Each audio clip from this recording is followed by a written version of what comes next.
Graduates, our ceremony is about to begin. Please take your seat and remain seated throughout the program.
Graduates, our ceremony is about to begin. Please take your seat and remain seated throughout the program.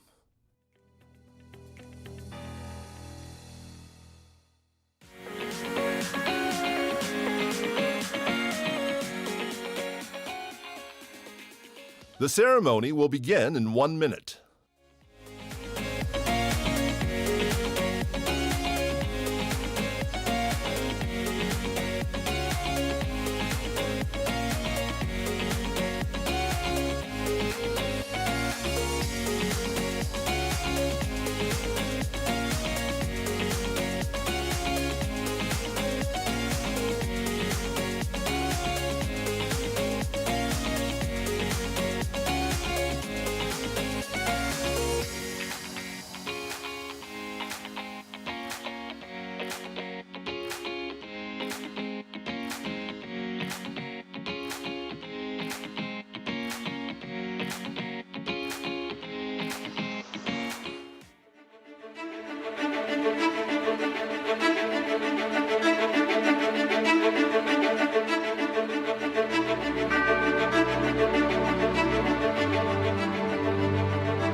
Welcome to the University of North Carolina at Chapel Hill.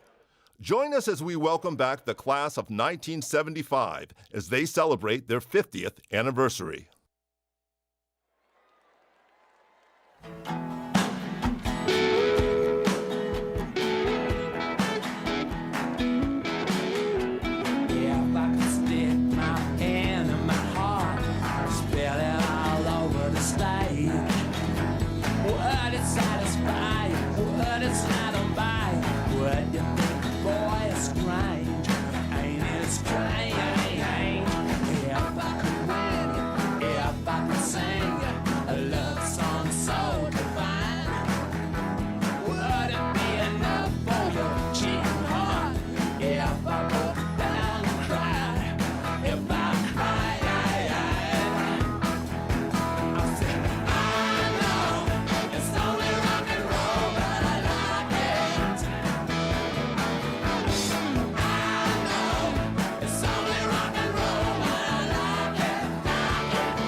Please direct your attention to the video boards.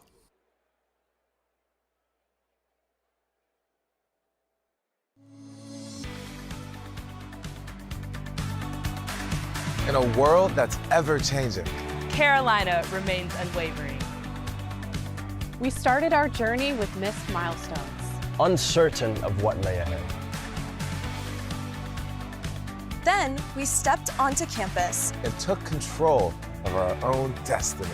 We went from first year sunbathing on Polk Place to graduates, driven by purpose and personal growth. we built franchises. and expanded our horizons. We grew with the university and evolved with the times. while honoring age-old traditions. We were recognized for our groundbreaking research. And our impactful contributions to the world. All while maintaining our legacy as the University of National Champions. As we graduate, we know the world will keep evolving. But Carolina has shown us how to thrive amid the unknown. How to care for one another. And how to bleed the right shade of blue.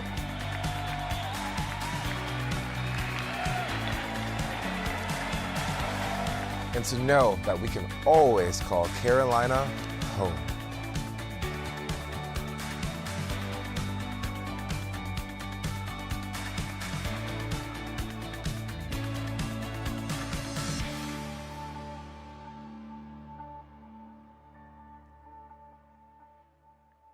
Ladies and gentlemen, please welcome Chancellor Lee Roberts and distinguished members of the Platform Party and faculty led by Faculty Marshal Jay Eichert.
Good evening and welcome to the class of 2025 commencement exercises of the University of North Carolina at Chapel Hill.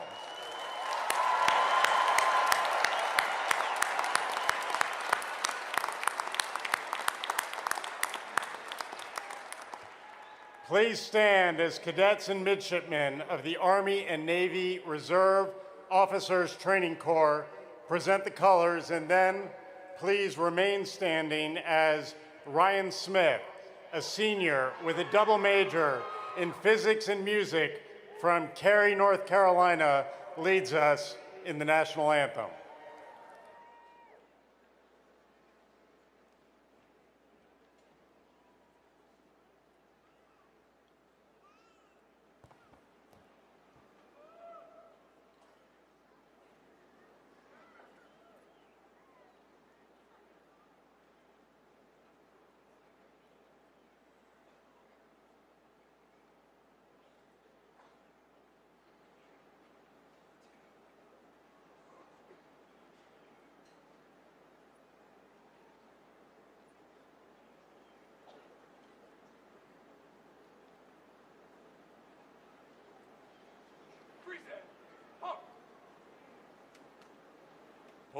Oh, say, can you see by the dawn's early light what so proudly we hailed at the twilight's last gleaming, whose broad stripes and bright stars through the perilous fight o'er the ramparts we watched were so gallantly streaming, and the rocket's red glare, the bombs bursting in air, gave proof through the night that our flag was still there.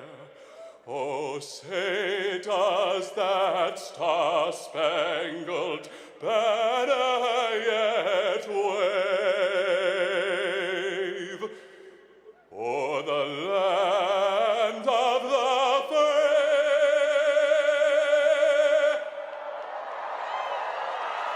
and the home of the brave?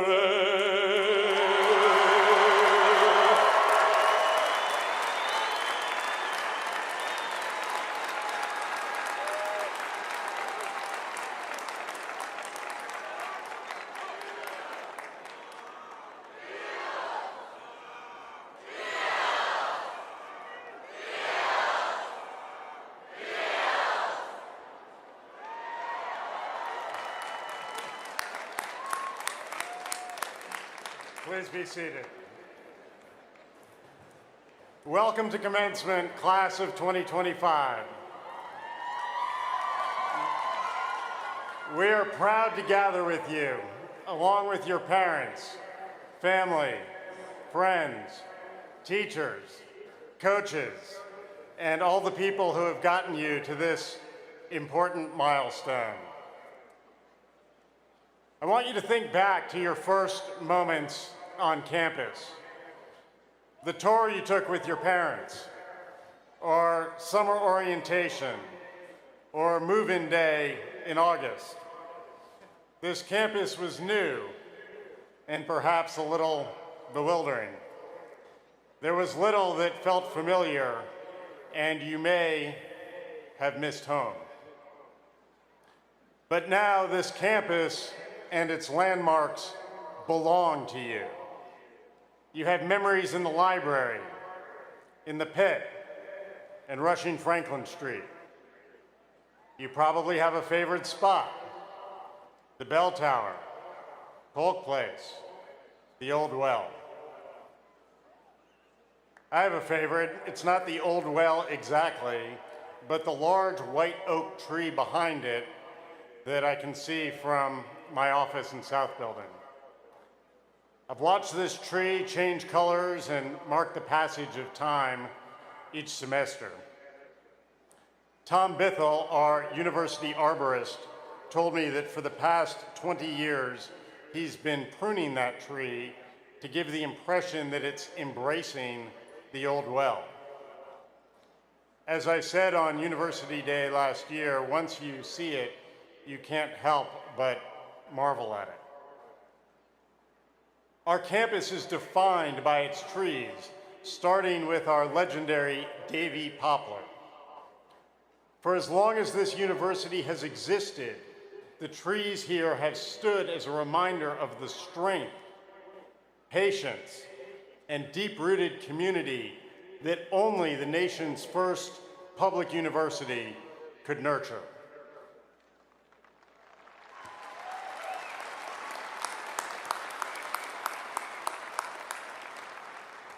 Maybe now you have a favorite, one that holds a special memory or caught your attention. Like you, the trees on this campus have stories to tell. In South Building, there's a table made from what was the largest post oak tree in North Carolina. The center of the table is 250 years old, older than the university itself.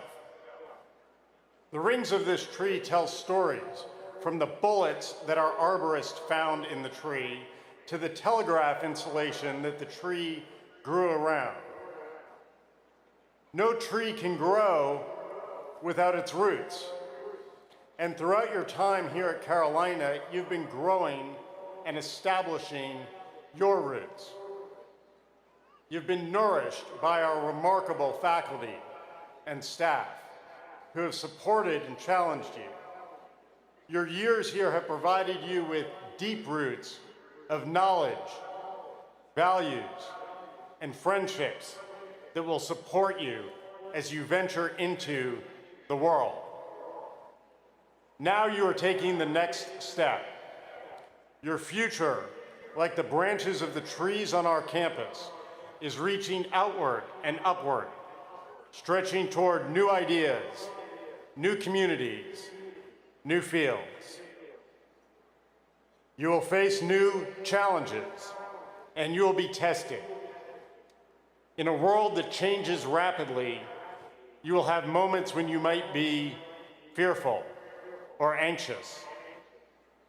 You are growing in an environment that is different than the one that I and most of us up here grew in. It's different than the one that Tar Heels, who graduated only a few years ago, grew in.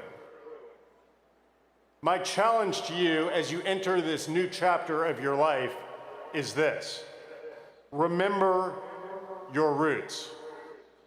Remember the investment of your families, your friends, your communities, and the people of this state who you will never meet, but who believe in you. Remember what you have learned here and the community you have built. The stronger the roots, the further the branches can reach. You will need strong roots as you face the world today. There's so much uncertainty about what a career will be in the future. Holding on to your roots, the people and the principles that define who you are, will be more important than ever before. I'm confident that as Tar Heels, you will be up to the challenge. You are joining an illustrious group of alumni who have been changing the world since William Richardson Davy sat under the giant poplar near the old well and are working to change it again.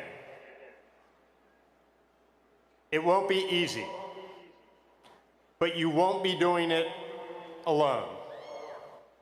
When you are uncertain, when you need to be reminded of those roots, come back here.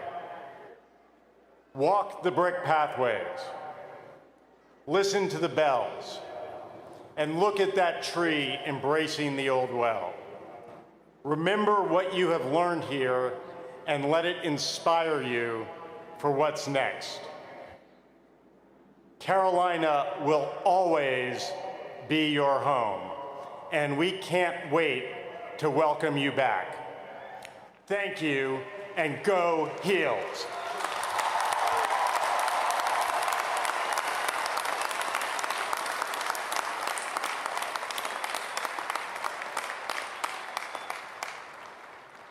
It is now my pleasure to introduce my distinguished colleagues on the platform. I will call their names and ask them to stand and remain standing. Please hold your applause until I have recognized everyone. Chris Clemens, Provost. Leah Cox, Vice Provost and Chair of the Commencement Committee. Amy Johnson, Vice Chancellor for Student Affairs. Lauren DeGrazia, University Registrar. Jill Moore, Secretary of the Faculty. Katie Musgrove, Chair of the Employee Forum. Katie Heath, President of the Graduate and Professional Student Government. Bernard Bell, Executive Director of the Shuford Program in Entrepreneurship. Chris Bradford, President of the Moorhead Kane Foundation. Ven Stepanidis, Distinguished Professor of Archaeology and Anthropology. Jay Icutt, Vice Dean of the School of Data Science and Society and Faculty Marshal. Deans of the Schools and College.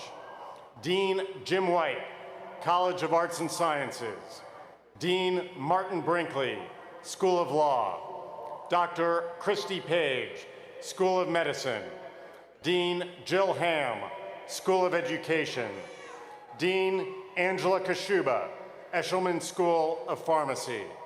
Dean Beth Mayer Davis, the Graduate School. Dean Mary Margaret Frank, Kenan Flagler Business School. Dean Ramona Denby Brinson, School of Social Work.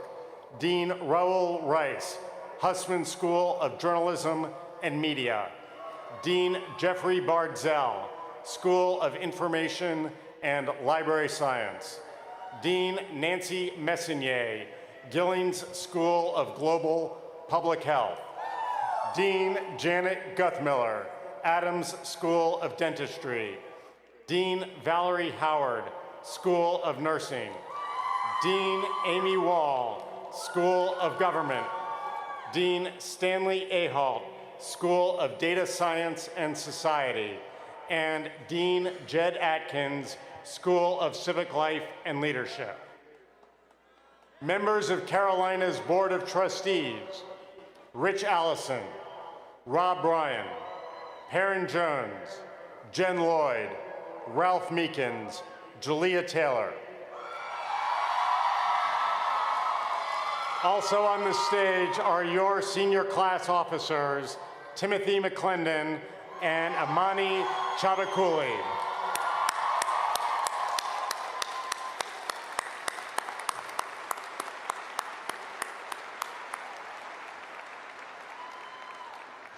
There are many constituencies that make up this great university, and with us today are representatives to bring greetings.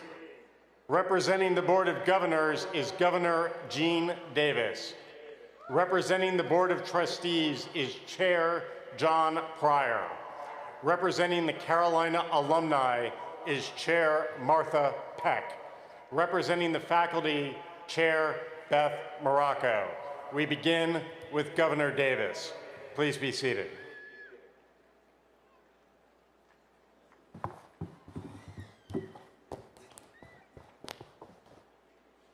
Chancellor Roberts, distinguished guests, faculty, staff, graduates, and family, friends, and loved ones of graduates, good evening. On behalf of the University of North Carolina Board of Governors, our board chair, Wendy Murphy, our governance committee chair, Alex Mitchell, and UNC System President Peter Hans, I offer greetings to all gathered together to bear witness to this momentous occasion. Whether you join us from picturesque Kenan Stadium in the southern part of heaven, or by live stream under a Carolina blue sky from somewhere else, anywhere around the world, perhaps in Uruguay. In celebrating these graduates today, we are all Tar Heels. Graduates, as you reflect on your time at UNC, I trust that you will agree with me that UNC alumnus and revered novelist Thomas Wolfe was indeed correct when he reflected that his time at Carolina was as close to magic as he'd ever been. Each time I walk across the grounds of this hallowed campus, I feel the magic that is the University of the People. Our beloved university was born in the Age of Enlightenment with the abiding belief that the diffusion of knowledge was essential, not only for individual progress, but also for the advancement of our new nation and society at large. In 1791, the first university seal was established with the head of Apollo in the center of a rising sun, with rays of light shining forth in all directions, a symbol of our university's founder's vision of higher education, shining a bright light from up on this majestic hill, to make ever better the nascent state, the fledgling nation, and the larger world. And so, over these many years, the luminosity of UNC shines brighter, making better the lives of people across our state, our nation, and our world. For those of us who love this university, it is, in my view, our sacred duty to ensure that our light continues to radiate ever more lustrously for all people, that we, my fellow Tar Heels, may apply the knowledge, skills, and relationships gained while here in Chapel Hill to continue the work of our predecessors to improve the lives of all of humankind. I would like to take just a moment to recognize a few of the many, and I do mean many, in our midst who have kindled Carolina's light such that it shines ever brighter. Provost Chris Clemens. Provost Clemens is returning to the faculty to continue his important research in the field of astrophysics, and he leaves a tremendous legacy as provost, having built new schools and programs that will serve our students, our university, and our world for generations to come, including his pivotal work in starting the School of Data Science and Society, whose first graduates received their degrees this very day. In his 39 months as provost, he has hired 12 of 16 deans, 5 vice provosts, and 2 vice chancellors, an average of 1 new senior leader every 60 days. I don't know how you've done anything else. But we're so thankful for his leadership, and we wish him well as he returns to the faculty. Dean Angela Kashuba.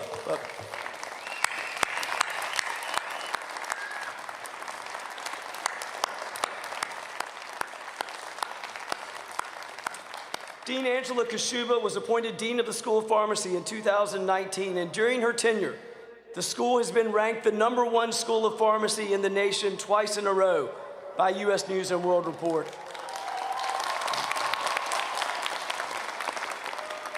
During her tenure, the pharmacy school's research enterprise has more than doubled, and it is now the #1 pharmacy school in total research funding in our great nation.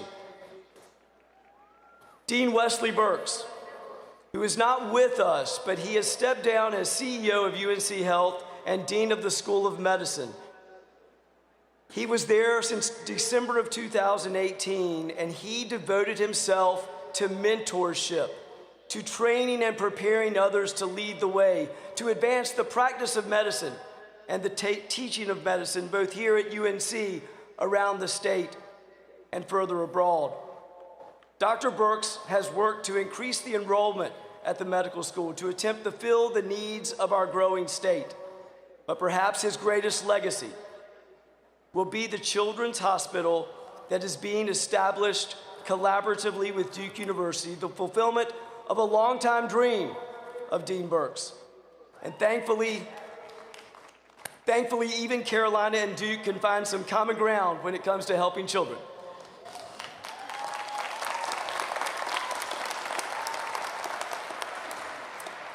And I would be remiss if I didn't briefly say thank you to Secretary of the Faculty, Jill Moore, as she is stepping down from that role at the end of this semester. She has done an extraordinary job, and it is my understanding from other members of the faculty that you are very good at yielding a gavel. So I don't know if you've got an extra one in your office, but they're going to miss seeing you with your extraordinary gavel skills, Madam Secretary. So if you would please join me in thanking Provost Clemens, Dean Kashuba, Dean Burks, and Secretary Moore for their exemplary service to our university.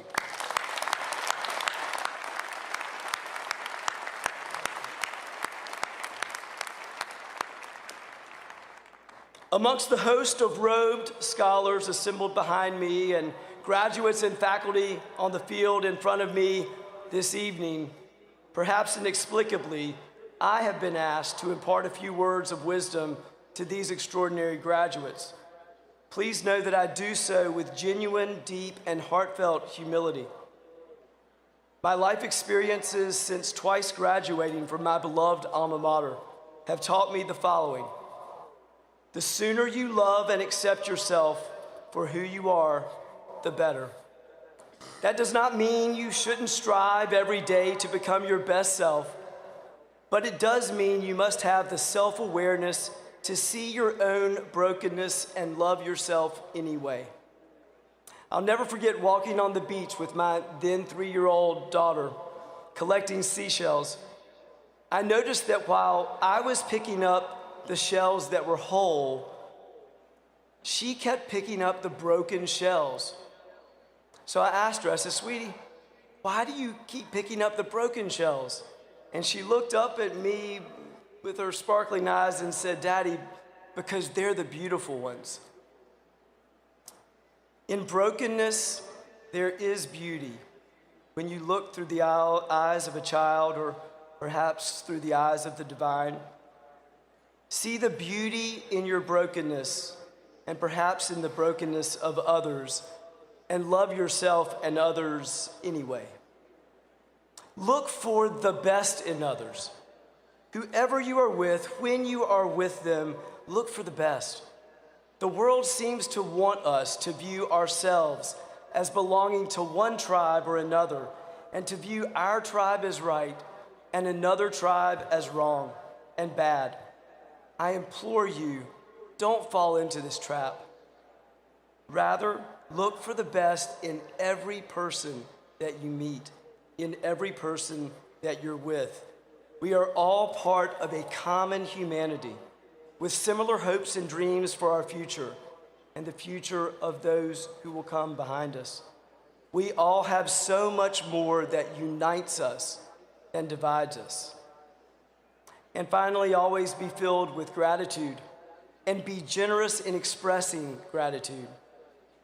Heartfelt gratitude for all of your blessings changes the way you feel about everything. And we all, even in our darkest hours, have so very much to be grateful for. Express your gratitude to others often and deeply. And by saying thank you, you're really saying, "I love you." And our world always needs more people who are filled with love. In closing, I would like to borrow a little something from one of my favorite people, the Reverend Fred Rogers, who many of you may know as Mr. Rogers. None of us achieve anything in our life by ourselves. We do it in community, and we're blessed to be a part of a community of people who have loved us into who we have become and who we are becoming. Parents, grandparents, other family members, friends, teachers, professors, coaches, mentors. So I would like to give each of you, graduates and others here in Kenan Stadium this evening, and those attending by video, the opportunity to think about all those who have loved you and wanted the best for your life. Some of those people may be with you today, some may be far away, and some may be in heaven.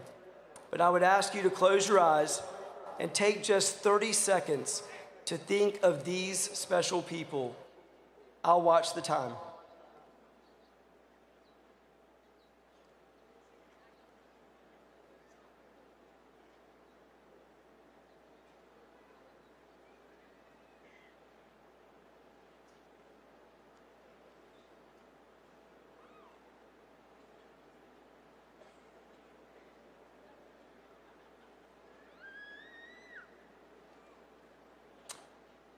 Whomever you've been thinking about, take the time over the next few days to let them know how grateful you are for the difference they have made in your life, for loving you into who you are today and who you are becoming. Class of 2025, I am humbled and grateful for the opportunity to celebrate with you today and to offer my most sincere congratulations on your profoundly meaningful accomplishments. Congratulations.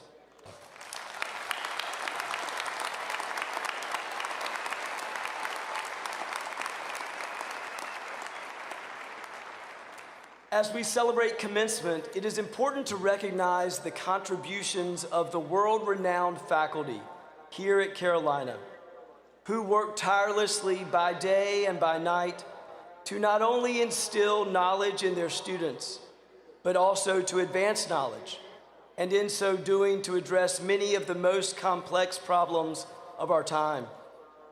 Students and others, would you please join me in thanking our outstanding faculty?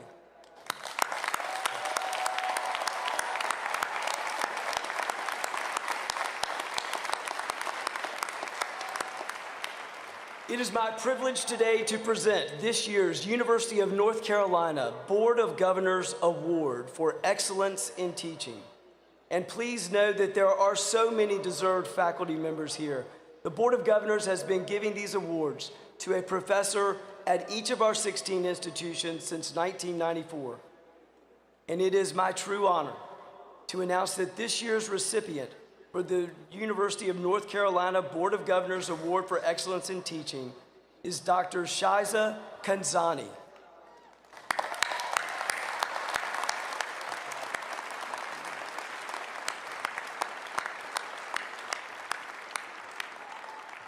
Dr. Yiza Kashani has been a faculty member at Carolina for more than 9 years. She is a graduate with her PhD from McGill University, going on to postdoctoral studies at both Harvard and Princeton. She is a professor and the director of graduate studies in the Department of Mathematics, where her areas of expertise include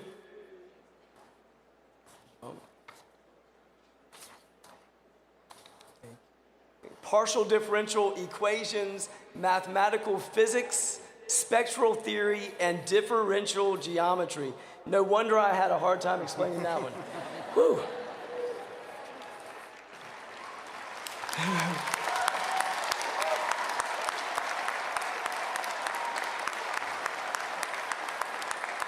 Professor Kazani is a highly regarded teacher, mentor, researcher, and leader. She recently received Carolina's prestigious Hedelman Prize for groundbreaking and innovative research, and she was named to the 2025 Class of Fellows of the American Mathematical Society. Her work not only elevates the field, but also inspires students and colleagues within the department and beyond. Professor Kazani, for your passion and commitment to students and to the art of teaching, we celebrate your outstanding professional achievements as you continue to inspire and motivate your students, all of us, all of these wonderful folks, your parents back in Uruguay, and as you continue to help them to achieve their academic and professional goals. Congratulations.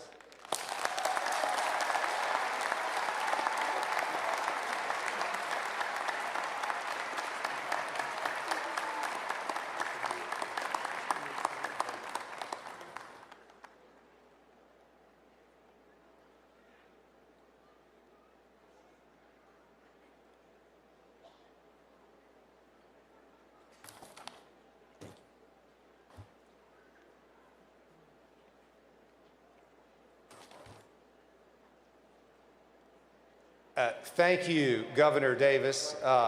And on behalf of the Board of Trustees, I'd like to welcome all of the graduates and everybody here in the stadium to the #1 public university in the world.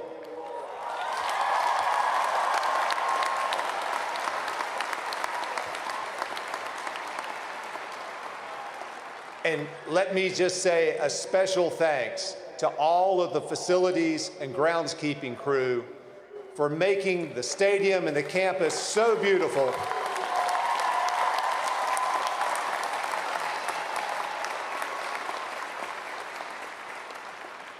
I was at a dinner last night with our commencement speaker, and she referenced that she's probably been in all of the campuses around the country and that ours is the most beautiful. And as somebody who's lived in Chapel Hill for 20 years, I agree. We have the prettiest campus in the country. Congratulations to all of you receiving your degrees today. I enjoyed my time as a student so much that I lost track of the need to actually graduate. So I was here for 5 wonderful years. And as I said to your student body president, Taylor, back then the tuition was really, really small compared to what it is today. So it was not it wasn't as difficult to stay and enjoy the experience.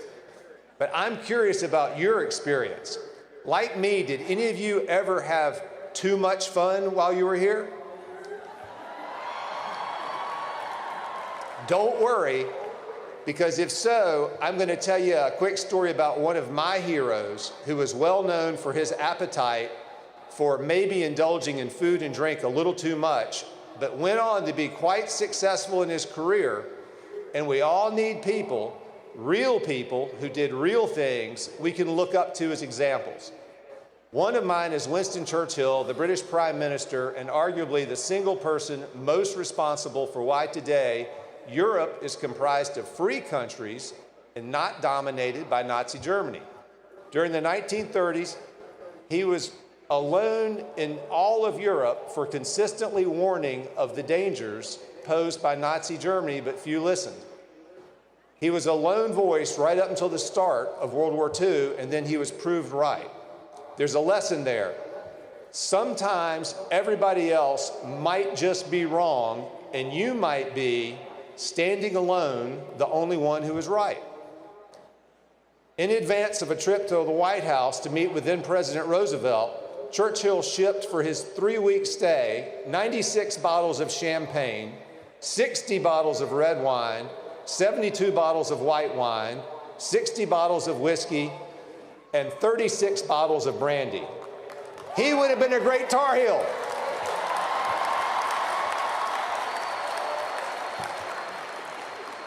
So let me give you this advice from someone who may have occasionally overdid it, like all of us, but still managed to save the Western world in the 20th century.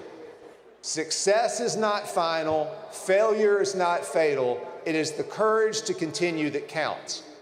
What that means to me is that whatever you do in your life going forward, regardless of any short-term success or failure, don't get too excited with your success or too dejected by your failure. And trust me, we all have them.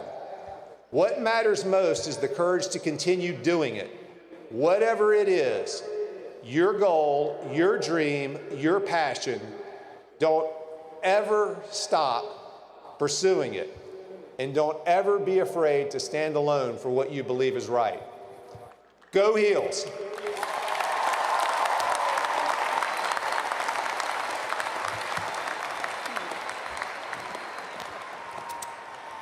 Distinguished guest and class of 2025, I'm Dr. Martha Peck, current chair of Carolina Alumni.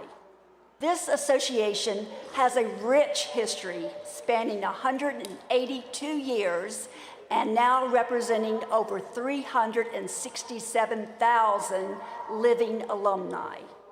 From this day forward, you are and forever will be a Carolina alum.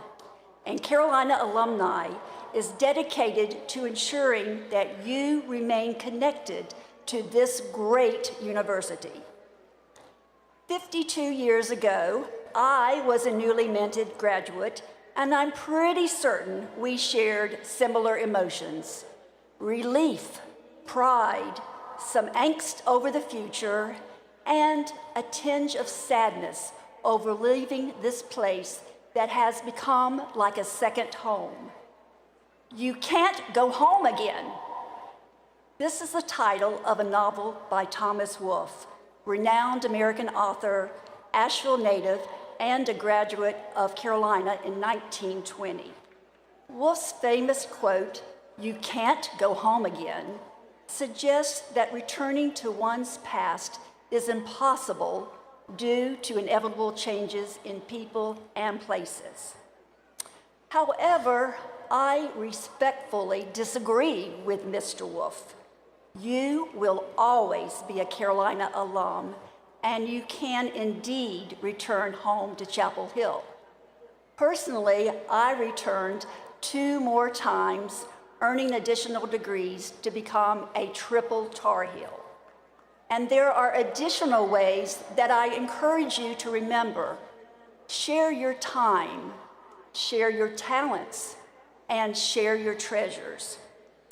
Thomas Wolfe offered valuable advice, and I'd like to share 2 of his suggestions.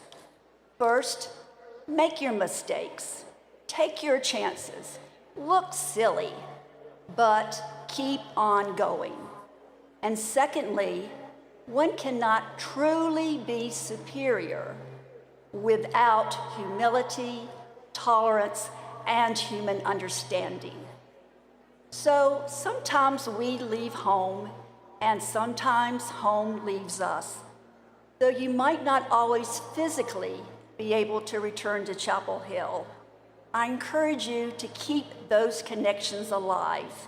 And I also encourage you to become a member of Carolina Alumni.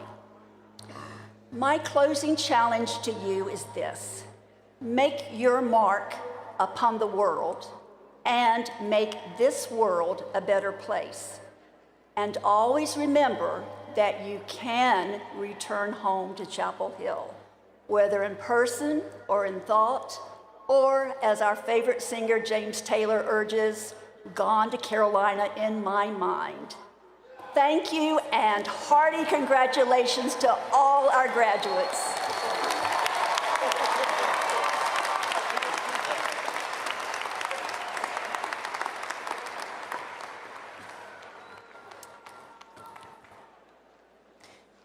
Good evening, soon-to-be Tar Heel graduates, your family members, loved ones, Chancellor Roberts, Provost Clemens, colleagues, and esteemed guests.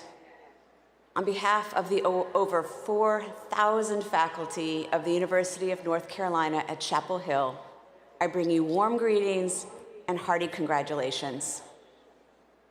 It's always such an honor to have the opportunity to speak at commencement, albeit briefly, I promise, because as faculty, we have had the enormous privilege of journeying alongside you as your teachers, your mentors, your supervisors, and team members. And we have borne witness to the hard work and the tenacity that brought you here to this day, no matter how long, Chair Pryor, it took you to get here. So it's especially moving to be here for this culminating rite of passage. You inspire us, we believe in you, and we are so proud of you. Now, I don't think it's an exaggeration to say that you are making this transition in a time of great uncertainty. Uncertainty about the economy and relatedly the job market, or career trajectories in certain fields. And as humans, we crave predictability, and uncertainty can be uncomfortable and even distressing, especially when you are at an inflection point and embarking on a new path, as you all are. And there's a lot of advice out there about coping with uncertainty, and most of it is centered on a couple of themes, like focusing on what you can control, establishing and maintaining a routine, connecting with others, practicing self-care. And all of that is practical and helpful, and it got me thinking, wondering, what can we be certain about what you take with you from your time at Carolina? And how will it serve you and others during this uncertain time? So I came up with 3 broader approaches or themes that infused the Carolina experience, it's embedded in our curricula, our approach to mentorship, research, internships, field placements. And these are critical thinking, curiosity, and compassion. So that alliteration was unintentional, but I think my 9th grade English teacher would be very pleased. From the moment that they set foot on campus, we challenge students to engage in critical thinking. And that's the ability to interpret, evaluate, and analyze facts and information and make connections among ideas to see the bigger picture. Critical thinking skills enable us to advocate for our ideas and our opinions and present them in a logical and civil fashion and make informed decisions. It requires that we keep an open mind, that we question our assumptions, and identify our own biases. In uncertain times, we desperately need critical thinkers. Secondly, and closely related to critical thinking, is curiosity. More than just information seeking, curiosity is a complex and multifaceted trait that drives us to seek out new information, new experiences, and understanding. And curiosity is a key component of critical thinking. We faculty are curious creatures, and we cultivate curiosity as part of our campus culture in our classrooms and beyond. In times of uncertainty, curiosity becomes crucial because it fuels a desire to explore and be open to new ideas, and importantly, to adapt. By embracing curiosity, we can reduce anxiety about the unknown, become more open to new information, and find more resilient ways to navigate challenges. And third, compassion. In my commencement remarks last spring, which came at a time when many campuses, our own included, were experiencing division and strife, I urged graduates to practice radical empathy. And radical empathy extends the kind of conventional definition of empathy, which includes seeing other people's perspectives and being able to walk in someone else's shoes. Radical empathy also requires using empathy to guide taking action, creating change, and building trust. In today's climate of uncertainty and the increasing normalization of cruelty, I would add compassion, which the Dalai Lama defines as an opening to the suffering of others with a commitment to relieve it. True compassion toward oneself and others also requires the ability to adopt a non-judgmental stance, again, toward oneself and to others who may be experiencing difficult circumstances. So many of the challenges that we're facing today would benefit from us approaching them with both radical empathy and compassion. And I trust that during your time with us at Carolina, we've provided you with the tools for practicing both, and I urge you to use them. And finally, as you leave our beloved community, wherever you go, please keep in touch with us. We want to know how and what you're doing. As we pass the baton to you, we know that you will use the knowledge gained, the critical thinking skills you honed here, as well as your curiosity and compassion to address the most pressing issues of the day and to shape the world in ways that we can only imagine. Congratulations, thank you, and go Heels.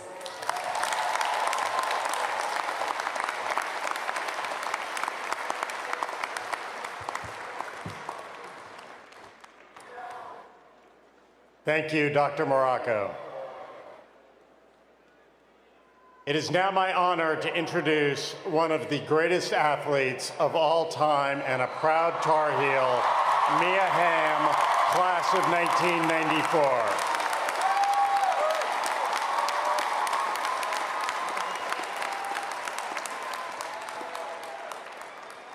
Hamm's records and accomplishments are staggering.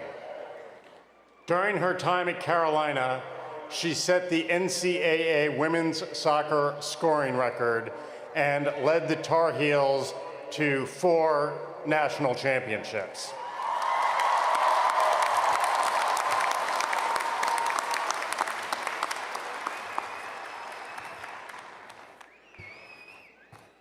Of the 95 games she played for the Heels, she lost 1. She was a 2-time National Player of the Year in 1992 and 1993, an All-American and ACC Player of the Year for her last 3 years, and was named the ACC Female Athlete of the Year twice in 93 and 94. As a forward for the U.S. national team, Hamm scored 158 international goals, setting a record for both male and female players.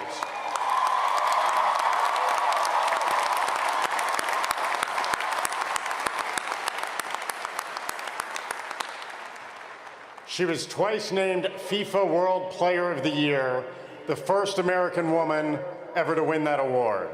She retired in 2004 with 2 World Cup championships and 2 Olympic gold medals.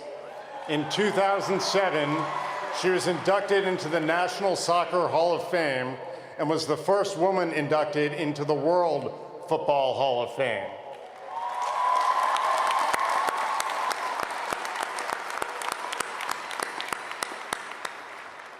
Beyond soccer, she founded the Mia Hamm Foundation to honor the memory of her brother, Garrett.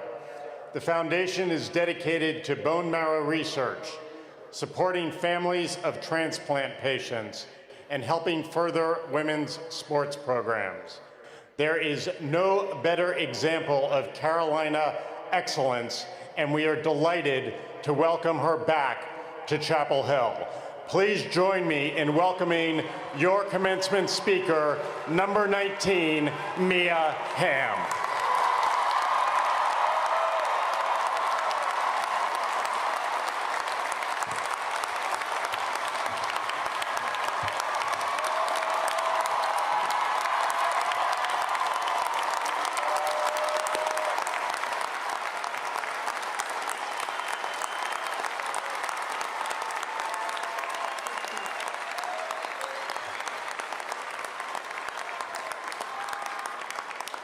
Thank you so much. Hello, Carolina. Hello, class of 2025. It is great to be back in this place that has meant so much to me and always will. Thank you, Chancellor Roberts, members of the Board of Trustees, faculty, and staff, and most of all, thank you, graduates, for including me in your celebration.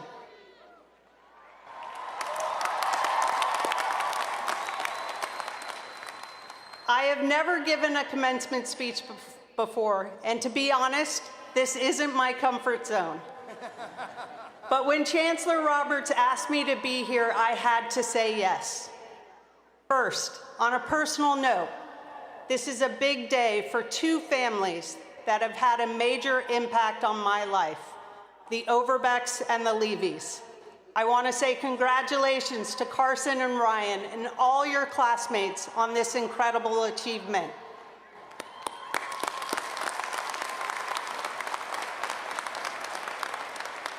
And second, I said yes because I love this university. Just like you love this university. Carolina shaped me into who I am today, mind, body, and spirit, and I am forever grateful. A few years have passed, 30-ish, since I sat where you're sitting, and I'll admit, I don't remember much about my graduation. I don't even remember the commencement speaker. Just kidding, Dr. Collins. Brilliant scientists who mapped the human genome.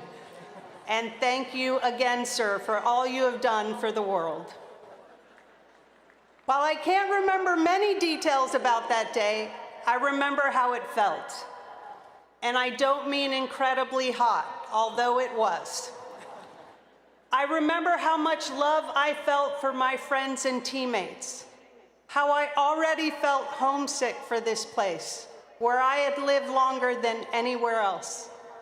And I remember how proud I felt to graduate from the first public university in America.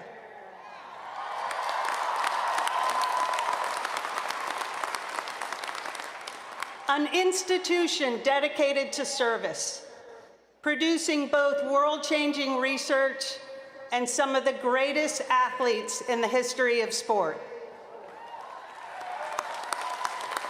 Yeah, we got a couple trophies and banners. We do. Graduates, we are connected by our experiences that Carolina students have shared through the years. Saturdays here at Kenan, Sunday at He's Not Here with a blue cup. Sitting on the wall on a spring day and drinking from the old well. Then again, many of our experiences are not the same. When I was a student, we didn't have email. If you wanted to meet a friend for lunch, you left a note in their mailbox, like something out of Jane Austen. And here's how we actually registered for classes. We would line up outside Woolen. People got there hours early to get a good spot in line. And when the doors opened, we swarmed. There were tables with sign-up sheets. You grabbed whatever courses you could. Then everyone would gather at center court to trade. You'd shout, "I need intro to comparative politics." And eventually someone would say, "I have that, you can take it." It was barely controlled chaos. It also meant you ended up taking amazing classes that you didn't plan to, which could have been the whole point. So yes, a lot has changed since I was a student. But here's something that has not changed and I believe never will. Carolina is still the greatest women's soccer program in history.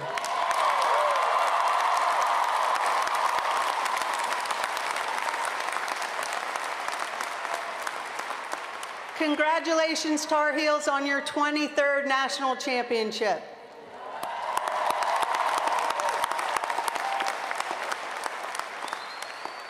Here at UNC, I played some of the most exciting soccer of my life on some of the best teams I have ever encountered. And yes, we won 4 national championships when I was here, and each was incredible. But one stands out. 1992. It was my junior year. We were playing that team 8 miles down the road.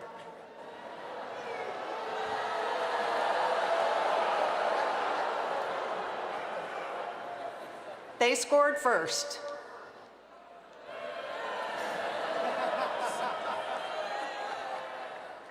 We kind of took that personally.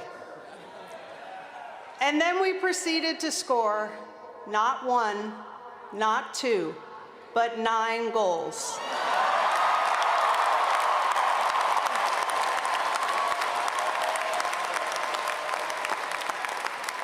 It was a scoring record for an NCAA final, complete domination.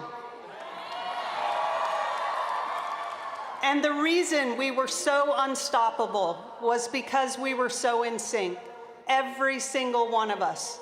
We were determined to win, and we knew that meant putting the team first. Not only asking, how can I be a better player, but also, how can I be a better teammate? And that's what I want to talk to you about today. Because yes, there are times in life when your achievements are yours and yours alone, but those times are incredibly rare. Almost always, it takes a team. That's true even today. Each of you will receive a diploma with your name on it, but written in invisible ink all over that piece of paper are the names of everyone who helped you along the way. Your parents and grandparents, teachers and coaches, mentors and classmates. Everyone who loved you, believed in you, and supported you. And let's take a moment to give those wonderful people a huge round of applause.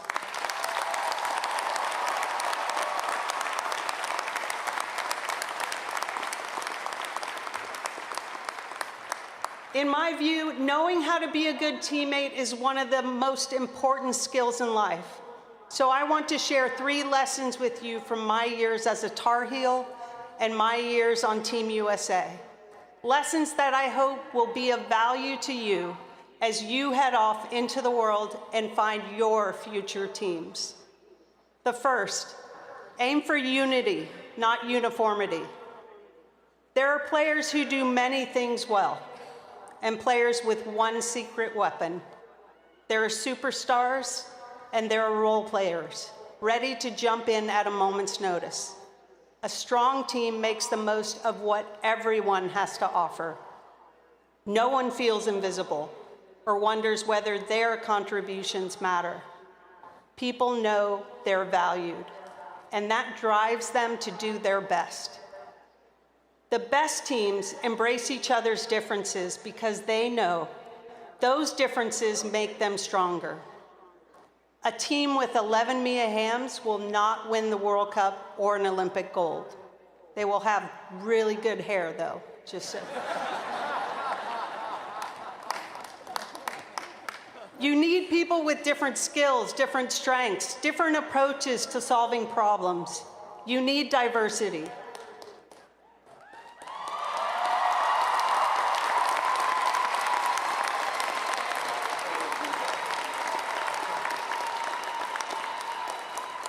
And speaking from experience, a team with diverse talent means I don't have to do it all. I don't have to guard the goal and be the first on the line for a penalty kick and give the pregame pep talk. I can focus on my strengths and help my teammates build theirs.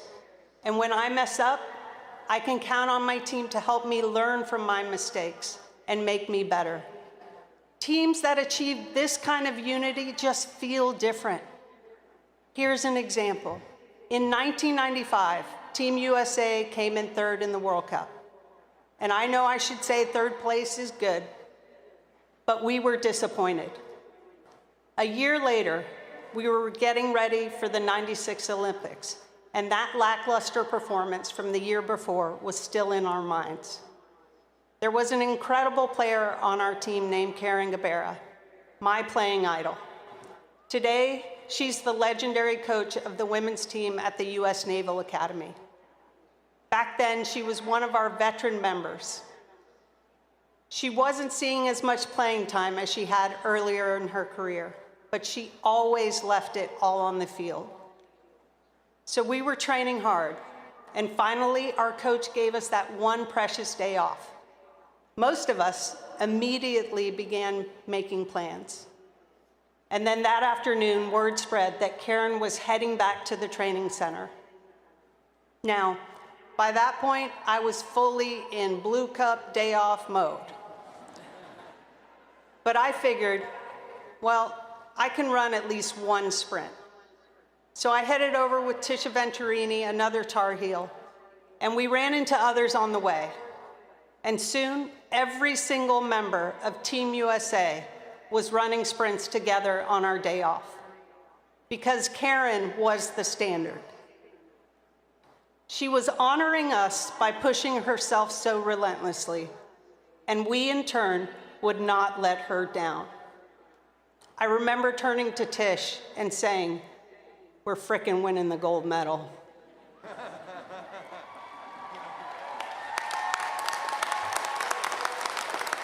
I just knew it. We were a different team than the year before. This was a different feeling, and it was because of Karen. She, who might only play 10 minutes a game, but was going to train as if she'd play the full 90 plus stoppage time. She, who could lure us all back to the field without a word because of how much she inspired us. Graduates, you'll be on many teams in your life. You'll be junior, you'll be senior. Eventually, you may be the one in charge. At every step, you will have a choice about how to show up for your teammates. I urge you to be someone who inspires others to greatness, who encourages rather than discourages, who helps build a culture of unity that brings everyone together. Above all, be someone who sees everyone's value and make sure that others see it too. The second lesson, carry the water. And I mean that literally. The team needs water, and those coolers are heavy. Being a good teammate means carrying the water. It means lugging the mesh bags full of soccer balls to the field, tossing the training gear in the wash after practice. So many tasks need to get done, and most are not very glamorous or fun. Will you pitch in? Or will you say, "That's not my job," and walk away? I promise your teammates and your coaches will notice which choice you make. because carrying the water says something very powerful. It says, I'm all in. I'm not only looking out for myself, I'll do whatever it takes to help my team. That means the others can count on you no matter what. And that's important, because when you're in the World Cup final and the crowd is roaring and you can barely hear your coaches on the sideline, the 11 of you on the field need to trust each other completely. You can't be worried that someone is going to let a great passing opportunity go by because they want to score the game-winning goal. You need to know beyond any doubt, we're all in this together. In my experience, the best leaders always carry the water, and let me tell you about one of them. Carla Overbeck was the captain of the women's team here at UNC. She was also the captain of the U.S. women's national team when we won an Olympic gold medal and 2 World Cups. And she was always the first to grab the goals after practice and to help unload the bus. Some might say, you're the captain. You don't have to do that. But Carla believed it was because she was the captain that she should do it. No job was beneath her, because serving the team was her highest purpose. As a result, we would have followed her anywhere. There was nothing she wouldn't do for us, so there was nothing we wouldn't do for her. Now, there are captains out there with the opposite attitude. Heck, there are a whole team of players who would never think to carry the water. But I promise, they do not have Olympic gold medals at home. There's a limit to how far a team can go if everyone is ultimately out for themselves. And as often the case, what is true for soccer is true for life. I urge you, as you move through the world, be someone who carries the water. Return the cart in the grocery store parking lot. Lend a hand when someone's lugging a stroller down the stairs. Pitch in, even if it's not your job, and even when no one's looking. This isn't merely a tactic for winning championships. It's a mindset and a moral choice. Be helpful, be all in, carry the water. And finally, don't miss out on the joy. I've been on teams with some of the most competitive people on the planet. We fell asleep visualizing the winning goal. We woke up thinking about the World Cup. Maybe you need that kind of focus to be a champion. But looking back, I wish I had spent a little less time focused on the top of the mountain and a little more time paying attention to the journey along the way. Now I see my kids feeling the same sense of urgency. As my daughter put it, I want to know how the book ends. I'll bet many of you graduates feel the same. Even as you're sitting here, you're thinking ahead about moving to a new town, reporting for your first day of work. Maybe you're thinking beyond that, to where you'll be 10, 20, 50 years. You're skipping to the end of the book. I won't tell you to focus less intensely on your goals. I'm not really a credible messenger on that front. But when I look back, the best times were not the exciting beginnings or the triumphant endings. The best times were in the middle. That is where life is lived. It's moments, not mountains. It's living in the precious present. When my friends and I get together, we don't reminisce about standing on the podium with our hands over our hearts, or what it felt like to have the gold medals placed around our necks. We talk about the late-night bus rides, watching movies on the road. We talk about the kids who came to our games with our numbers painted on their faces. And when we talk about amazing goals we scored, we don't really talk about the goals themselves. We talk about the moment after, when we leapt into a joyful pile of celebration. The best thing about being on a team is making those memories, big and small, good and bad. Losses will sting less, and wins will mean more because you experience them together. And many moments will feel ordinary, but when you look back, you'll see that was the good stuff.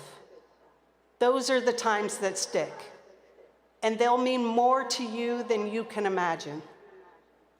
Members of the class of 2025, I hope that you'll achieve every goal you set for yourselves, that your lives will be full of happiness and meaning.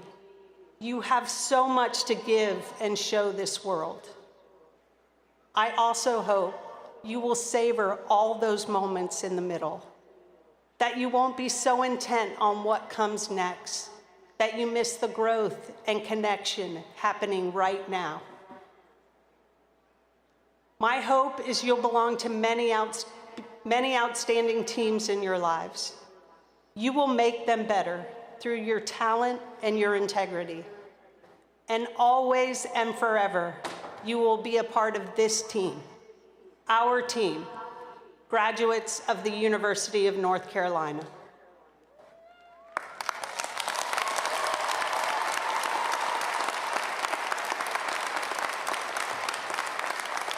For this is our university, the university of the people. And from the first day you stepped on this campus until your last breath, you will always have a home here. Congratulations, class of 2025. Today, like every day, is a great day to be a Tar Heel. Thank you.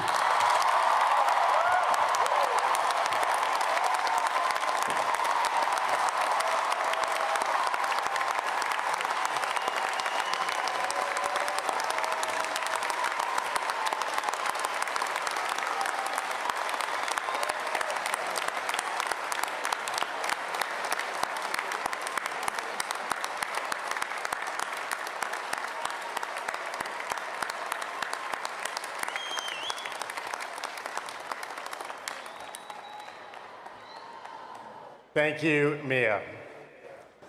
Commencement is an opportunity for us to recognize extraordinary and accomplished individuals who embody the mission of this great institution. Each year, the faculty selects and the Board of Trustees award these individuals for distinguished service to the university, the state, the nation, and the world. Upon these individuals, we are privileged to confer honorary degrees in recognition of their exemplary achievement and impact. I call upon Provost Chris Clemens to lead the ceremony, and Jill Moore, Secretary of the Faculty, to come forward to read each citation.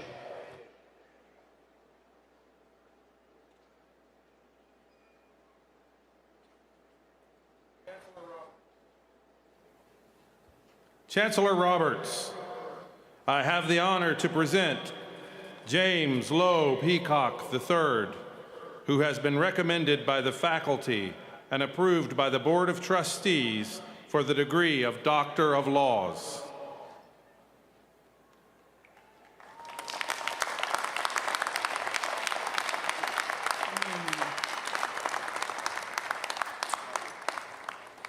James Peacock is a leading American anthropologist who has produced path-breaking scholarship on expressive culture, symbols, and religion.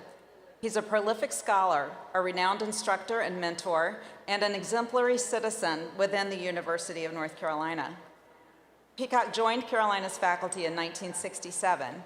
Over 5 decades, he amassed a strong record of university service, including directing the University Center for International Studies, directing Carolina seminars, co-directing the Duke UNC Rotary Center for Peace and Conflict, chairing the anthropology department, and serving as chair of the faculty. He was instrumental in the founding of UNC's Center for the Study of the American South.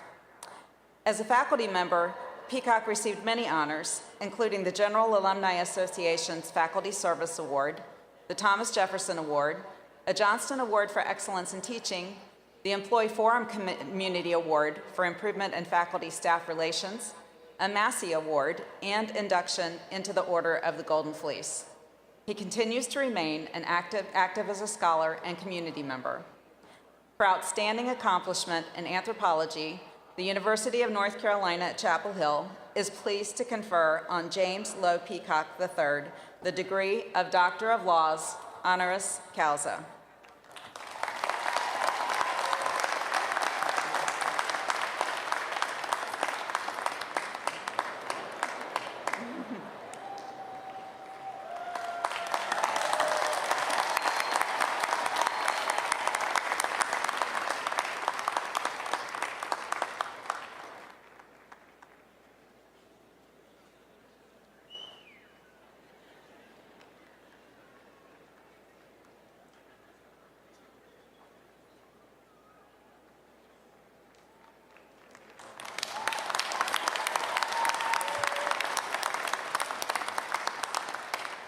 Chancellor Roberts, I have the honor to present Scott G. Sanders, who has been recommended by the faculty and approved by the Board of Trustees for the degree of Doctor of Arts.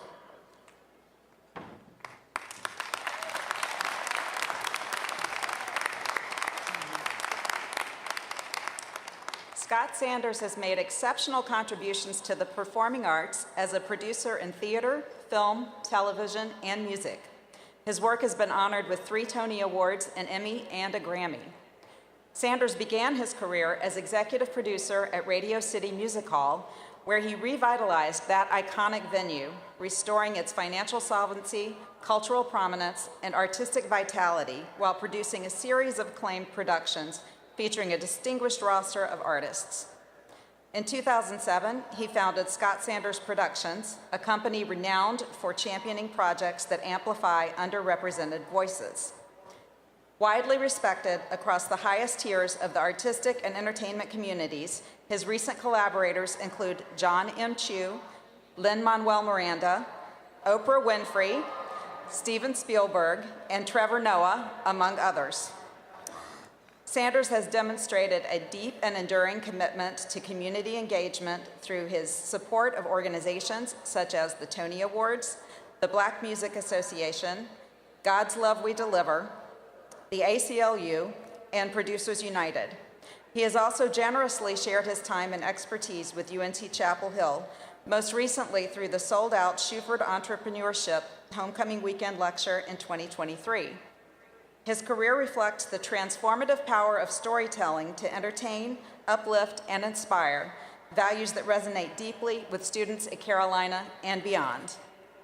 For outstanding accomplishment in the performing arts and entertainment industry, the University of North Carolina at Chapel Hill is pleased to confer on Scott G. Sanders the degree of Doctor of Arts, honoris causa.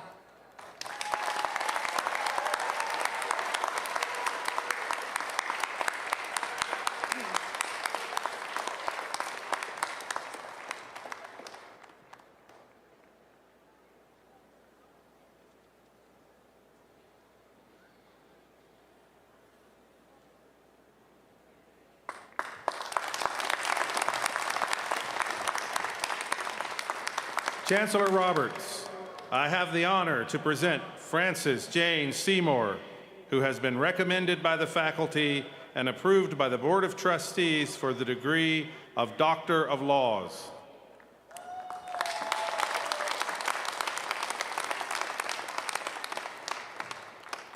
Frances Seymour is a global authority on the role of tropical forests in addressing climate change.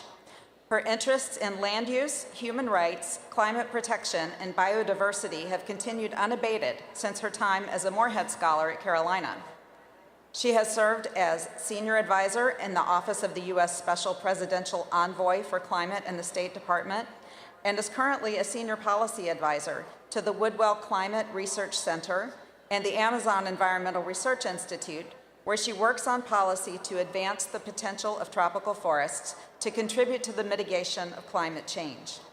Seymour has published extensively on forest climate policy, environmental governance, and development finance. Her awards include France's Order of Agricultural Merit and the American Carbon Registry's Climate Leadership Award. Through her years of providing expert advice on incentives for forest protection and carbon market designs, she has built a reputation as a role model for youth who want to drive change through environmental leadership.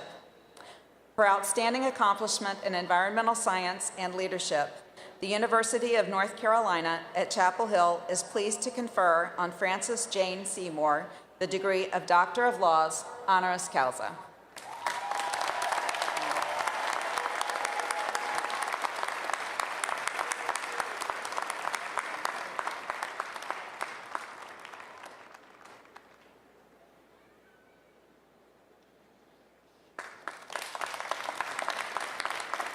Chancellor Roberts, I have the honor to present Darren Thacker, who has been recommended by the faculty and approved by the Board of Trustees for the degree of Doctor of Science.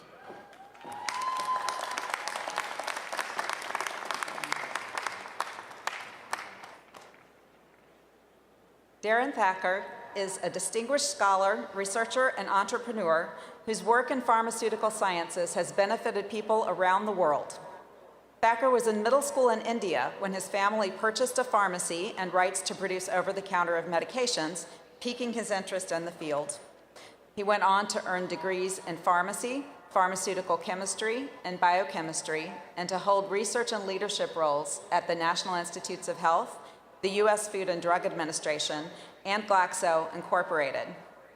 In 1996, Thacker joined the Carolina faculty, where he made noteworthy contributions as a scholar, a researcher, a distinguished professor, and a leader within the Eshelman School of Pharmacy. He's an entrepreneur who has worked with several successful startup companies.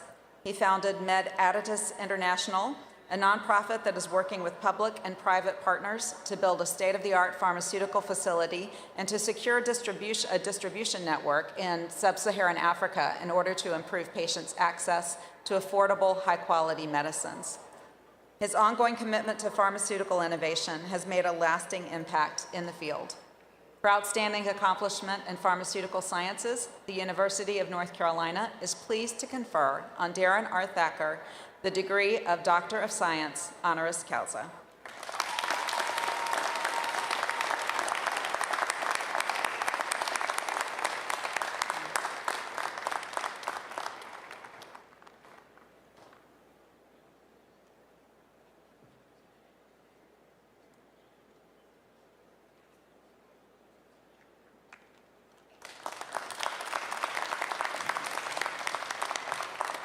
Chancellor Roberts, I have the honor to present Robert J. Whitman, who has been recommended by faculty and approved by the Board of Trustees for the degree of Doctor of Laws.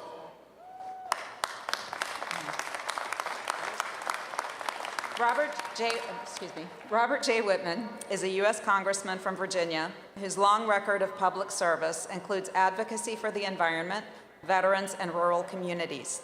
He is a Carolina alumnus, having earned a Master of Public Health degree in 1990. Whitman began his career in local government, working for local health departments and serving on a town council in Virginia. He subsequently worked for the Virginia Department of Health and was elected to Congress in 2007. Whitman serves on the House Committee on Natural Resources, to which he brings expertise in water quality, the environment, and fisheries. His 2014 Chesapeake Bay Accountability Act increased transparency for expenditures related to environmental cleanup efforts. He also succeeded in achieving federal recognition for 6 Virginia Indian tribes after decades of effort. As Vice Chairman of the House Armed Services Committee, Congressman Whitman advocates for veterans, focusing on health care and transitions to the civilian job market post-service. He also serves as co-chair of the House Rural Broadband Caucus and is recognized as a leader in bringing high-speed internet to unserved areas across the U.S. For outstanding accomplishment in public service, the University of North Carolina at Chapel Hill is pleased to confer on Robert J. Whitman the degree of Doctor of Laws, honoris causa.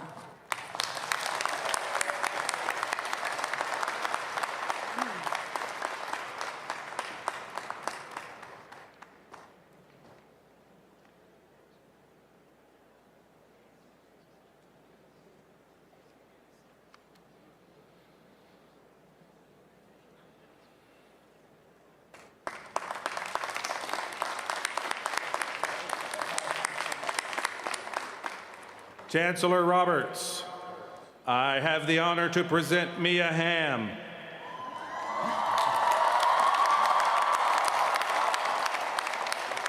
Who has been recommended by the faculty and approved by the Board of Trustees for the degree Doctor of Laws.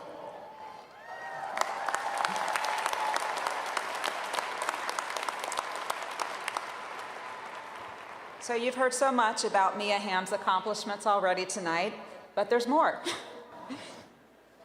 You already know that she is widely regarded as the best women's soccer player in history, and that she's been, yes, and she's been hailed by ESPN as the greatest female athlete of the past 40 years. You know about her time at Carolina with the 4 consecutive NCAA championships and her NCAA women's soccer scoring record with 278 points. You know that she is known internationally as a soccer superstar who led the U.S. teams that won 2 FIFA World Cup championships and 2 Olympic gold medals. We've repeated her accolades, and I'm going to say them again. National Player of the Year twice, ACC Player of the Year 3 times, ACC Female Athlete of the Year twice, and FIFA World Player of the Year twice, as well as induction into the National Soccer Hall of Fame in 2007.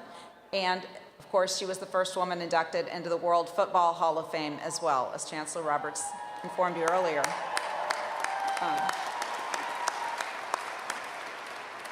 And you've also heard about the Mia Hamm Foundation, founded in honor of her brother who died from a rare blood disease. The foundation raises money and awareness for families in need of a marrow or cord blood transplant, and it also develops opportunities for young women in sports. And now you can add to that list that she is also your unforgettable commencement speaker, a proud Tar Heel just like you, and an amazing advocate for the importance of working together and being there for each other. Thank you so much for that, Mia.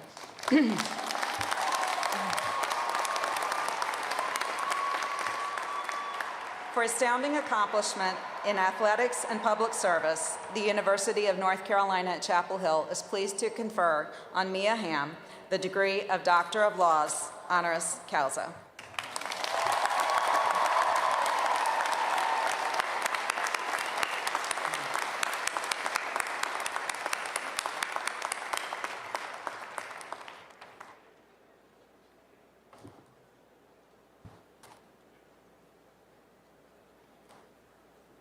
Will all honorary degree recipients please rise?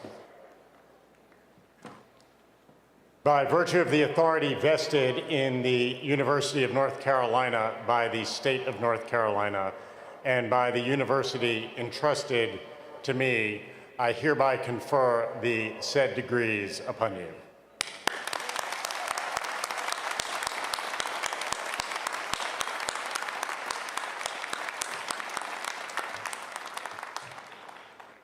I now call upon Provost Clemens to lead the official conferral of degrees.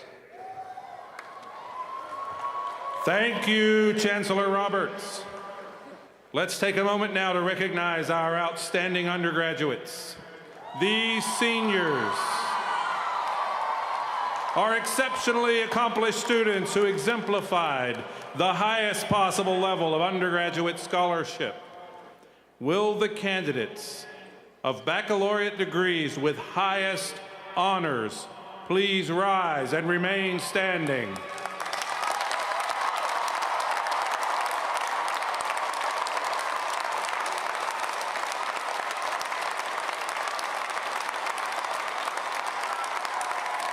Will the candidates of baccalaureate degrees with honors please rise and remain standing?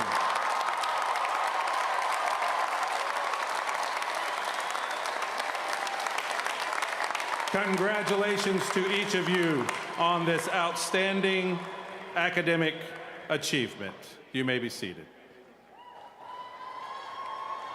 I will now call upon the deans of the university in the order of the anniversary date of each college or school to present their candidates for doctoral, master's, and baccalaureate degrees. For the College of Arts and Sciences, Dean Jim White.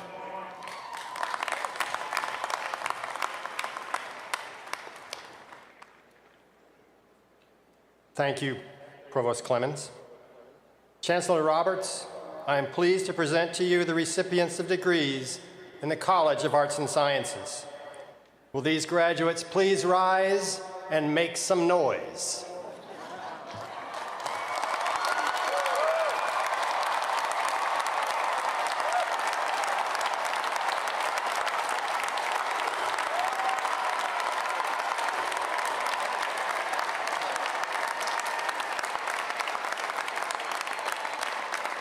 For the School of Law, Dean Martin Brinkley. Chancellor Roberts, I am pleased to present to you the recipients of degrees in the School of Law. Will these graduates please rise?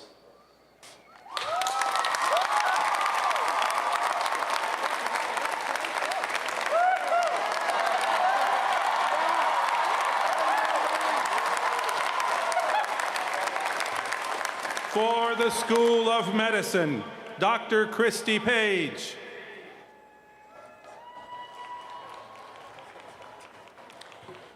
Chancellor Roberts, I am pleased to present to you the recipients of degrees in the School of Medicine. Will these graduates please rise?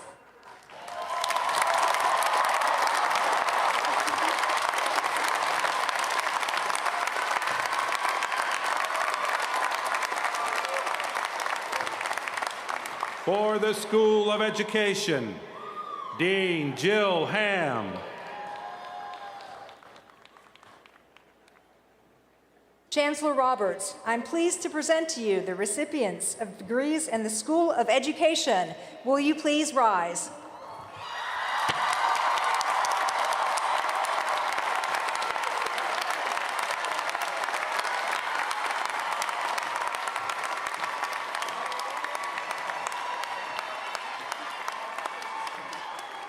For the Eshelman School of Pharmacy, Dean Angela Kashuba. Chancellor Roberts, I am pleased to present to you the recipients of degrees in the Eshelman School of Pharmacy. Speaking of complete domination, will these graduates of the #1 School of Pharmacy in the nation please rise?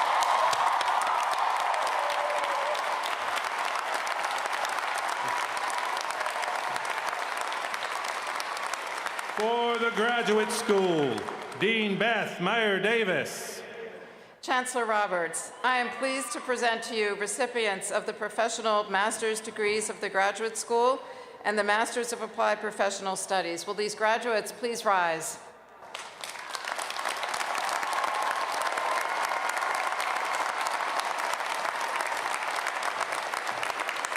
For the Kenan Flagler Business School, Dean Mary Margaret Frank. Chancellor Roberts, I am pleased to present to you the recipients of degrees in the UNC Kenan Flagler Business School. Will these graduates please rise?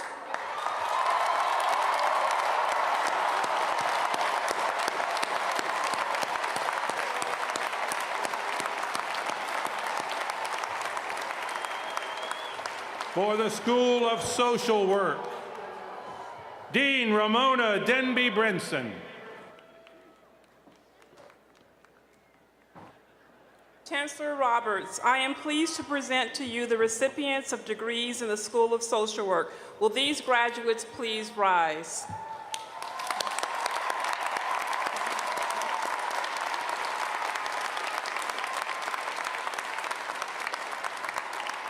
For the Hussman School of Journalism and Media, Dean Raoul Rice. Chancellor Roberts, I'm pleased to present to you the recipients of degrees in the Hussman School of Journalism and Media. Will these candidates please rise?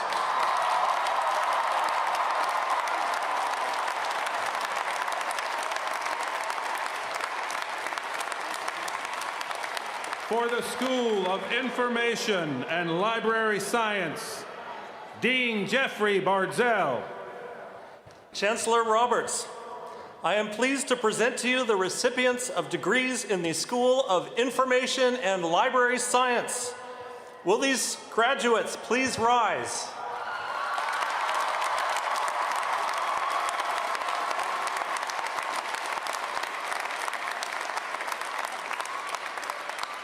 For the Gillings School of Global Public Health, Dean Nancy Messonnier.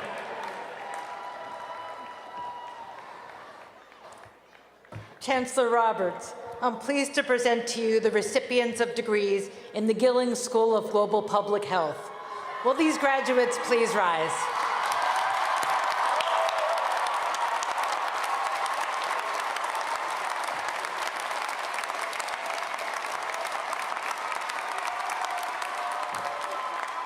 For the Adams School of Dentistry, Dean Janet Guthmiller. Chancellor Roberts, I am pleased to present to you the recipients of degrees in the Adams School of Dentistry. Will these graduates please rise?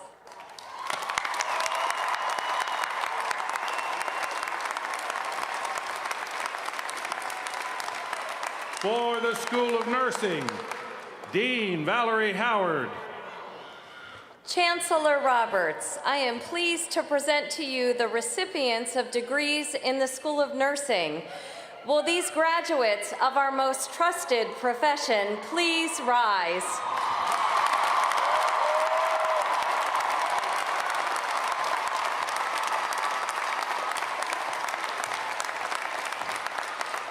For the School of Government, Dean Amy Wall. Chancellor Roberts, I am pleased to present to you the recipients of degrees in the School of Government. Will these graduates please rise?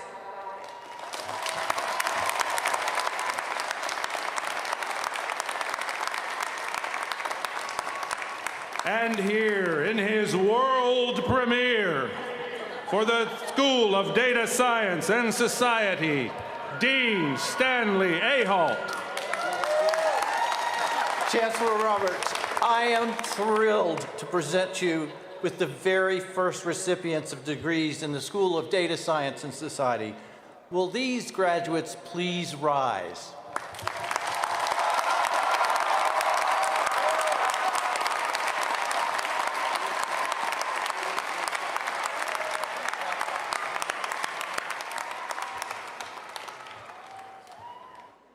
Will all degree candidates please rise?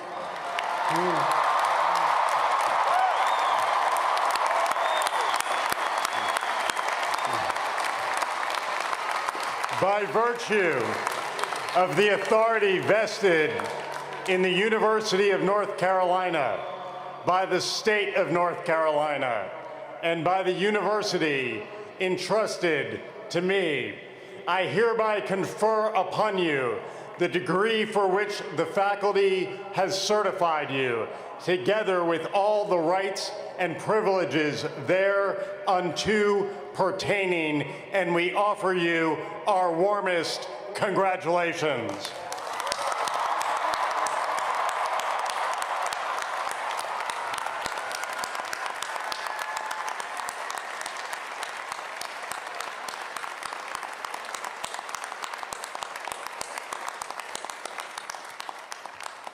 Please be seated.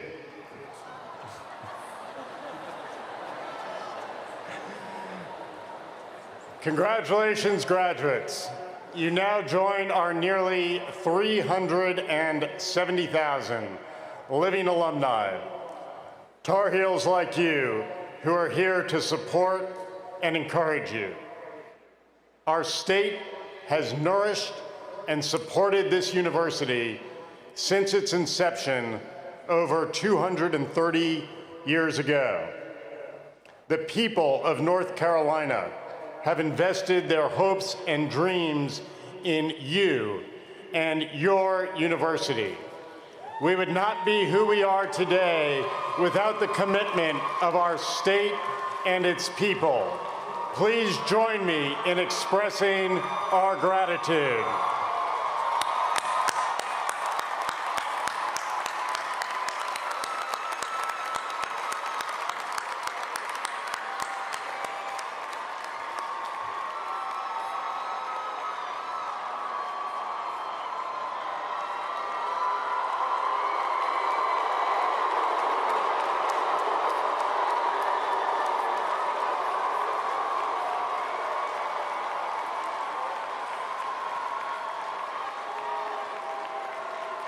Before you turn those tassels and toss those caps, please embrace one more Carolina tradition. Will all the families and friends please rise? Parents, spouses, children, grandparents, sisters, brothers, best friends, and loved ones. Graduates, it is now your turn to say thank you.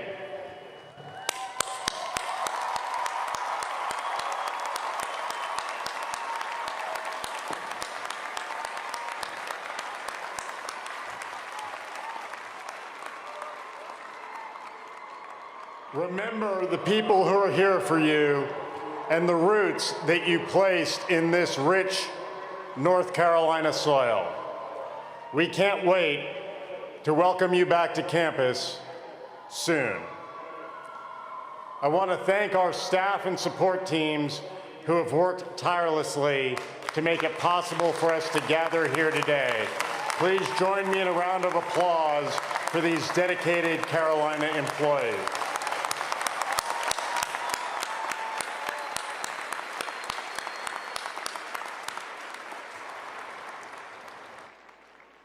I now invite Timothy McClendon, president of the senior class, to say a few words on behalf of the class of 2025. Congratulations and Godspeed.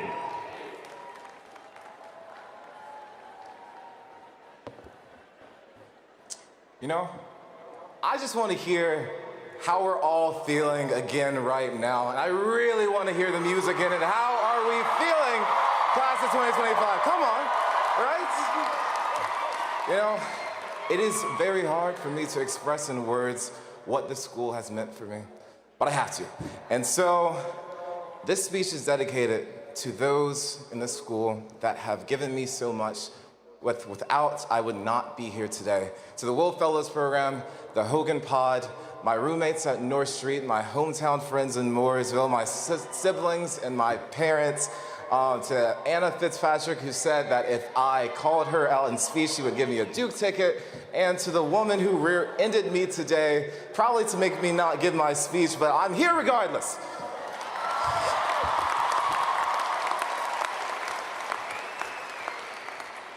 When I was a child, I spoke as a child. I understood as a child, I thought as a child, but when I came to UNC, I didn't quite put away childish things. In my naivety and deluded conceit, my first steps into the unfamiliar halls of Airing House were ones of confidence and relief, those of a baby taking his first steps towards his mother before collapse. Free at last, I thought, warmly blanketed in the prospective embrace of no curfews, no chores, and no intrusive little brothers. Shout out, Thaddeus. That whisper of independence crescendoed into a cry of anticipation the further my parents drove away, leaving us, alone in a home not yet filled with memory or attachment. When that dorm door shut, and we had dodged the last of our mother's kisses, we waved goodbye to our childhoods, freeing ourselves from the shackles of high school expectations and shedding the last remnants of the life we once knew. We are once again at that precipice. You know, over these past 4 years, I, like so many, had my fair share of roommate drama, friendship breakups, skipped classes, and sleepless nights, where I grappled with the weight of it all. Every missed assignment, all-nighter, empty wallet, and petty argument was indicative of a latent zeal for the effortless, pining for the comparative ease of the past amidst the rigor of our present. And yet, we were undeterred. Dauntlessly, we rewrote the abstract into the concrete as we somehow transmuted an acceptance letter into a diploma. Looking back, I have no regrets, only constant reminders that our struggles do not define us. No, they shape us. They strengthened us. And that strength, that indomitable Tar Heel spirit was not forged in isolation, but by leaning on the people around us. I'll be honest, the world, the time we live in right now is uncertain. Beyond these walls, the world has become severed from one another. Like children, society squabbles over ideologies and hyperfixates on identities. You know, I went to a concert last week, a Kendrick concert, and I learned one thing there, and that is, they're not like us. No, UNC is different. This is a place where friends become family, where heartache and hardship give rise to unity, and where we are all wonderfully unique. But if you peek inside, just beneath the surface, you will see that we all bleed Carolina blue.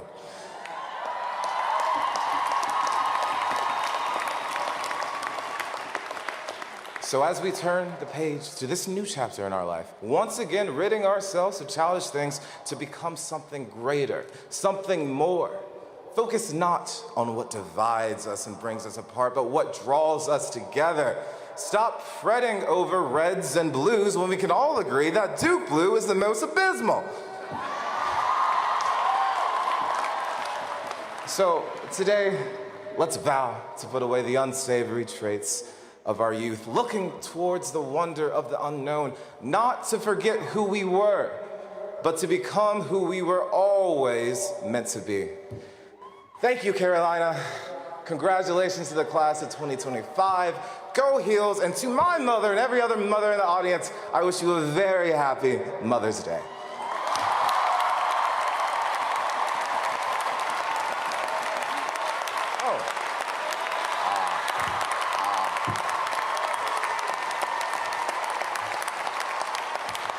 Man, y'all must really be ready to go home or something. Y'all can't be standing up for me. Before we turn our tassels and toss our caps, I would like to introduce my personal friends and favorite people on this campus, the UNC Clapbangers, which I will mention my Vice President Imani is a part of, who will perform Carolina in My Mind. Thank you.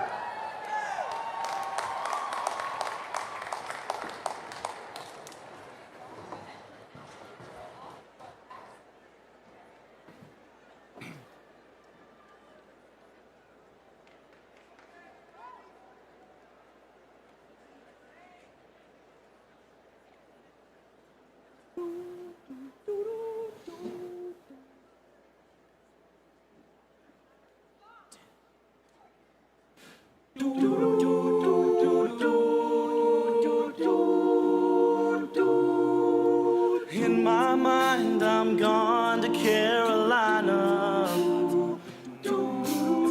Can't you see the sunshine? Can't you just feel the moonshine? Ain't it just like a friend of mine to hit me from behind? Yes, I'm gone to Carolina in my mind. Karen, she's a silver sun. You best walk away and watch her shining. Watch her watch the morning come. A silver tear's appearing now, and I'm crying, and I'm gone to Carolina in my mind. It ain't no doubt in no one's mind that love's the finest thing around. She whispered something soft and kind. Congratulations, y'all. And hey, babe, the sky's on fire and I'm dying, ain't I? I'm gone to Carolina in my mind. In my mind, I'm going to Carolina. Can't you see the sunshine? Can't you just feel the moonshine? And ain't it just like a friend of mine to hit me from behind? Yes, I'm gone to Carolina in my mind. Dark and silent late last night, I think I might have heard the highway calling. The geese in flight and dogs that bite. And all the signs that might be home and say I'm going to Carolina in my mind. Holy host of others sitting around me, and still I'm on the dark side of the moon. And it's seems like it goes on like this forever. You must forgive me if I'm up and gone to Carolina in my mind. In my mind, I'm going to Carolina. Can't you see the sunshine? And can't you just feel the moonshine? And ain't it just like a friend of mine to hit me from behind? If I'm going to Carolina in my mind, I'm going to Carolina in my mind, going to Carolina in my mind, gone, gone, gone, when I'm gone, say nice things about me when I'm gone, won't you carry on without me when I'm gone?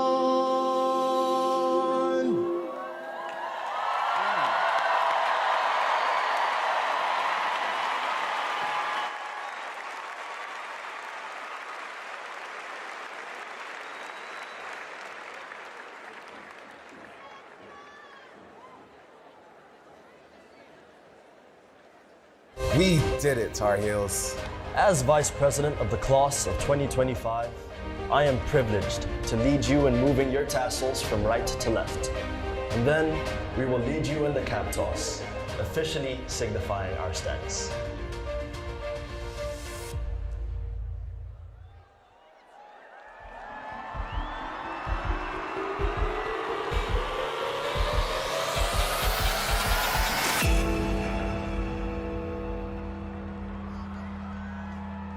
Now get up. And get excited. The countdown to our cap toss starts now.